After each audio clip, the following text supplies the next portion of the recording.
this thing a little bit closer there. You know, oh man, this thing's heavy.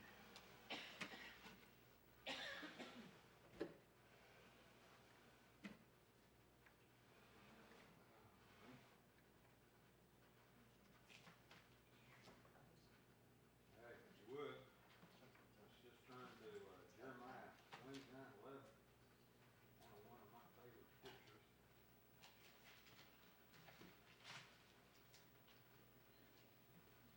Jeremiah 29. Talking about finding his plan here today, finishing what he started in us, running the race with patience, coming across the finish line. That's kind of the theme today. I'm going to throw out some, that just kind of was on my heart.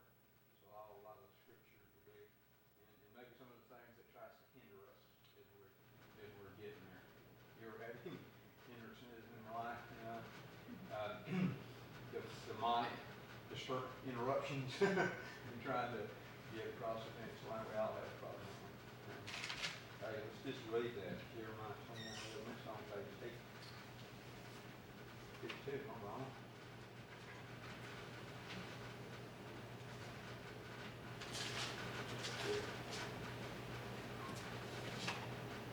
I'm reading out of King James.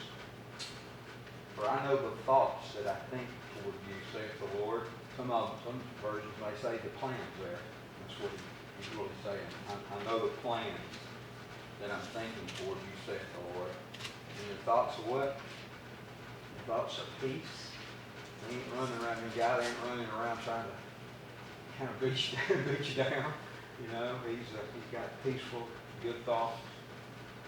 And he says, thoughts of peace, not of evil, to give you an expected end. If you really study up on that, it means a future, a good future in hope. I wrote down here that knowing your purpose, knowing God's purpose and plan for your life simplifies your life. So it's makes it simple when you know. Or you know, got some kind of goal that you're pressing toward. You know, you're not a bunch of confusion. You know, the devil wants us to be in confusion. You know, so he can sidetrack us. With knowing your purpose, you know, simplifies your life, as well as knowing your purpose gives you meaning. Gives you meaning. You know, to live. To live with passion, you know, for pursuing that every day. You know, you get kind of distracted a little bit, knowing the purpose, you always get back on the track, get down let's call it the King's Highway, okay? The King's Highway. The King's Highway. I thought about that story where, has anybody ever watched Alice in Wonderland? Man, that's old. Who's old enough to remember Alice in Wonderland? You know? Mike, you ever that old one? I've seen it. You've seen it? Okay. All right. I think Alice in Wonderland, I mean, she's kind of in a, I don't know, she get under a spell by a witch or something, I don't know. Anyway, she gets lost from home, right? And she's trying to find her way back home. I ain't seen that thing in a long time. That's been a long time. But I do remember she's on her journey, and she comes to some forks in the road, and there's this dude sitting there, Cheshire Cat, is that his name? He's sitting there, and she gets to these forks in the road, and he says, which road, she says, which road do I take? And he says, according to where you're going. And she says, I really don't know. He says, that's what make any difference. That's kind of got a message in there, Don. Yeah. You know? And that's not what this is talking about here. You know, God's talking about you need to know. You need to know. He said, I want you to know my plans. Now, everybody thinks, you know, God wants to keep these little mysteries and secrets from us, you know. He said, I want to reveal to you even the deep things of God. We got scripture that would, you know, that would verify that. So he wants us to know, you know, the direction that he has for our life. Does he Do we know the whole thing? Probably not. You know, probably not. I know there's been some prophets that's gotten all types of visions, you know, and some of those things are written and they even haven't happened yet and are truth and they're still in the making, you know. But I heard somebody say this one time, the best thing to do is to do the known until the unknown comes to you. And that makes it simple, don't it? To do the known until the unknown comes to you. Just go ahead and be doing the known will, revealed will of God until the unknown gets to you there. Yeah, whatever. Jesus had a purpose in life. You know? Like the scripture says, this purpose was the Son of God manifested, that he might destroy the works of the devil. I mean, that's what he came to do for you and me.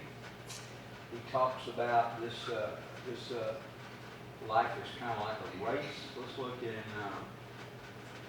Hebrews 12:1.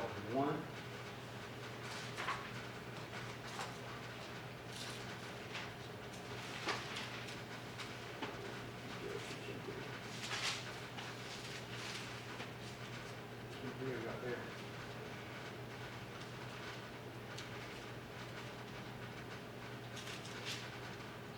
Start chapter 12, verse 1 there. It says, wherefore, seeing we also are compassed, or kind of surrounded with a great cloud of witnesses, let us lay aside every weight and sin which does so easily beset us. Getting sidetracked. You know what I'm saying? Stay in the race here. Yeah, stay on King's Highway, you know. Don't turn to the left. Don't turn to the right. Just kind of keep on steering it back right there on the road. Looking unto Jesus, let us run the race with patience that's set before us. Looking unto Jesus, it says he's the author and the finisher of our faith, who for the joy that was set before him endured the cross, despising the shame, and is set down at the right hand of the throne of God. For consider him that endured such contradiction of sin. I mean, he had all kinds of things coming against him to hinder him, you know, from completing his purpose in life. He said, and lest you be weary and faint in your minds. And he said, you have not resisted unto blood, striving against sin. So just continue in this race. There was a psalm here, Psalm 17:15. Okay, it's up there.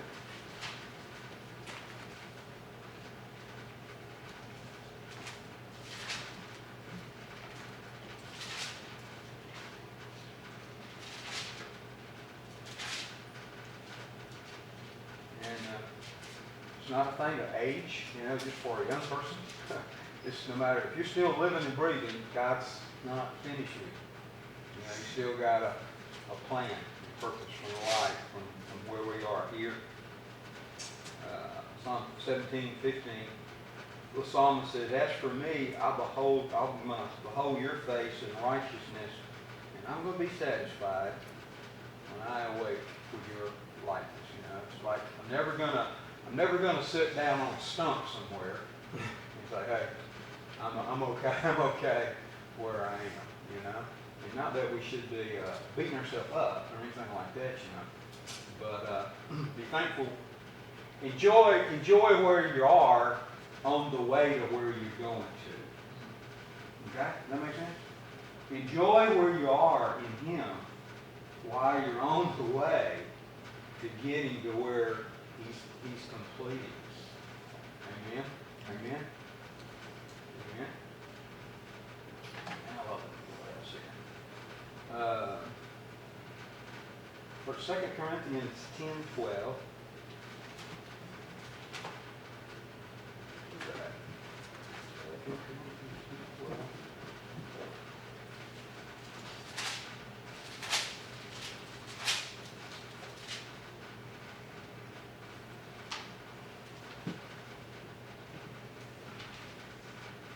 It says, "For we dare not make ourselves of the number, or compare ourselves with some that commend themselves. But they measuring themselves by themselves and comparing themselves among themselves are not wise." I mean, our example is not, I mean, it's good to have a good example, brothers and sisters in the Lord, to have as role models and all that, but we will, that can help us along the way. But we don't get to a level where we just, well, I'm better than so-and-so. He or she's in this and this and this, and I'm doing better than them, so, I've arrived, or something like that, And he said that because that's what was going on. I mean, those scribes and Pharisees, they were just all into that, the whole bunch of legalism and do's and don'ts and all that. He said, but we don't look to, compare ourselves to each other. That, a lot of times, and we can have blind spots. You know that? We can, we've come a long way, let's say. We look at ourselves down this way, to the backside. Wow, man, I used to be doing this and that and the other, and I'm here now. And that's okay to be thankful and be gracious toward God and use those testimonies to share with other people. But and sometimes we can there again sit down on the stump saying, "Man, I quit all these things. I mean, look what I used to do." You know where Jesus is seeing us? He's seeing us up here. And a lot of times we still got blind spots because we get stopped up there. Like, hey, I've quit all these, and he's not only, after deliverance from, smoking and drinking and drugs and all that. I mean, he's still working on the inward man, transform. I mean, the goal was him transforming us into his image from the inside out of our soul. There's a song about that, the inside out from the soul cries out. That's what he's all about doing. Growing up in him.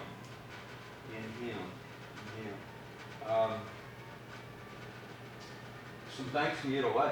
Some things can interfere with those things. Old friends can have something to do with hindering us from getting to really where we're going. And I heard somebody say one time, we want to witness to some of our old friends maybe, but if it gets to the point, we got to ask ourselves this question: are we affecting, with an A-F-E-C-T-I-N-G, are we affecting them, or are they infecting us? So when it gets to that point, sometimes you just have to cut those things off. I've got a lot of friends that, not that they're living in gross sin, but just, somehow or another, God just kind of weeds them out of your life. That might just not really be wholeheartedly. They want to be serving the Lord and all, and you just, maybe they were there. You were there for each other for a season of your life. That kind of God goes from face to face and from glory to glory. We just kind of keep on, going on up in our life, in our relationship with Him. Philippians 1:6. Let's see what that says.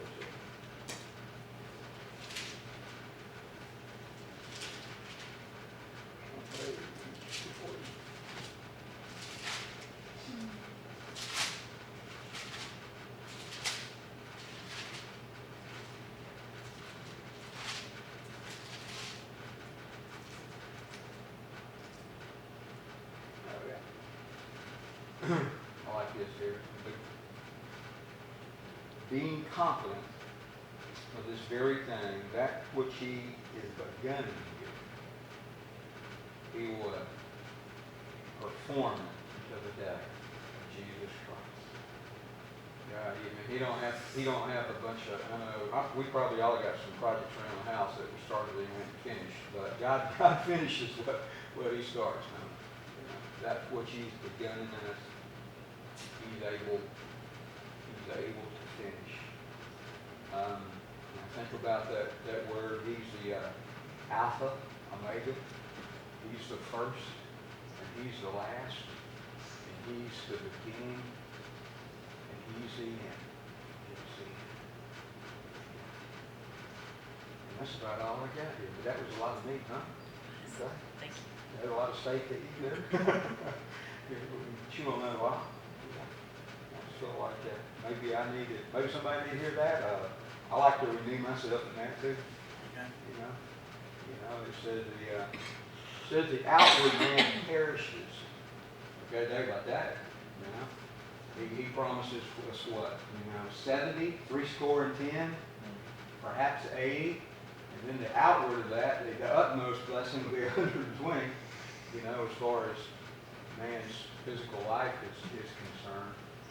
So our outward body is, we will be healthy all that way. I'm not really sick, One of these days, appointed in a man wants to die, we know that in the judgment. But he's not finished. He's not finished with me in here, Man looks on the outward appearance, and God, He looks down on the heart. He looks on the heart, When you don't think nobody's looking, He's looking at your heart, And if we could get that down where we just walked in, like we're walking in His presence, truly, and then you really are. Yeah, He's here. He's right here. He's right here. We're in His presence. We're in presence all the time. All the time. Hallelujah. Hallelujah. He loves you. And you haven't done any. Nobody in here has done anything. Thank God, nobody's done anything in here too bad. You can't do nothing too bad to get God to quit loving you. You can't do anything too bad. You can't do anything too good to get Him to love you anymore. Because He's already loved us with a perfect love. And the utmost significance of that was when He poured that precious blood out for you and me. The blood of Jesus Christ, God's Son, cleanses us from all sin.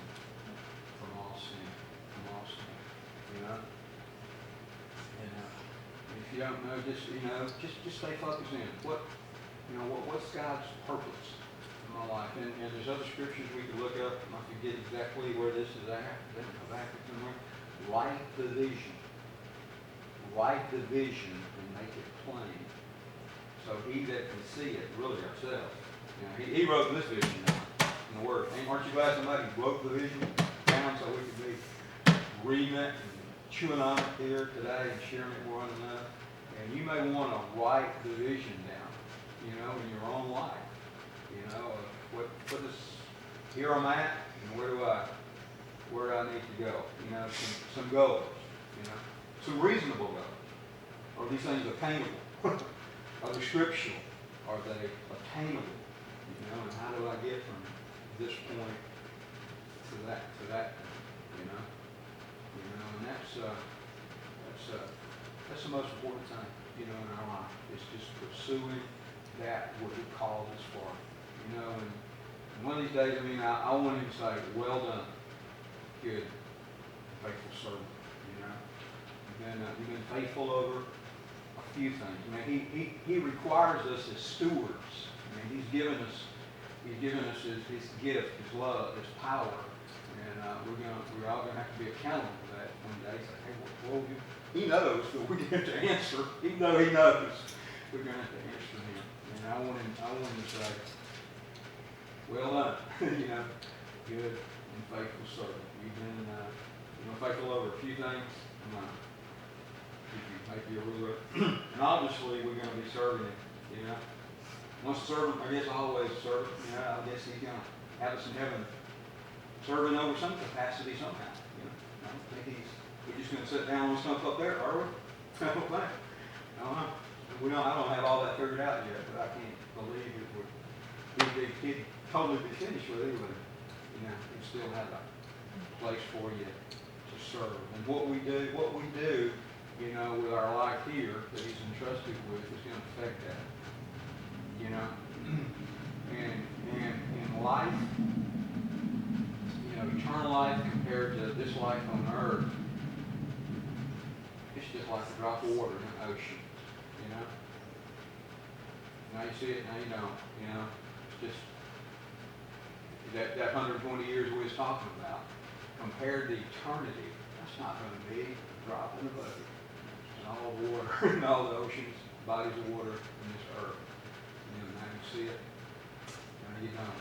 You know, it's eternal things. You know, so the things of His kingdom, it's gonna last forever. Amen. Amen. I can, you know, and I know the old devil, he's got some things to try to sidetrack us. You know, demonic interruptions, try to tug on if you got some other, you know, they try to tug you here, tug you there, you know, and we need to be, you know, maybe we need to think about our activities sometime too, our personal activities. You know, is what's this activity that I'm doing going to produce a year from now? You know, where's this going to get me in the kingdom 5 years from now? If I spent this time on this 10 years from now, what is it? Actually, what is it doing? So that's a good way to kind of prioritize things, you know, in a way that would line up with probably letting us focus in on Him finishing what He started. It's out to be and do. Get that doers of His word, huh? Doers of His word. Hey. Any questions? It was on my heart. I had to get that out today. All right. I hope maybe it's for me. It's for me to renew it. It says the verse to renew our minds daily. Say the outward man perishes, but the inward man needs to be renewed daily. Every day. Every day. Amen. Well, like our brother Samuel did, he'd probably say, "Come on up here. You know, let's pray." Yeah.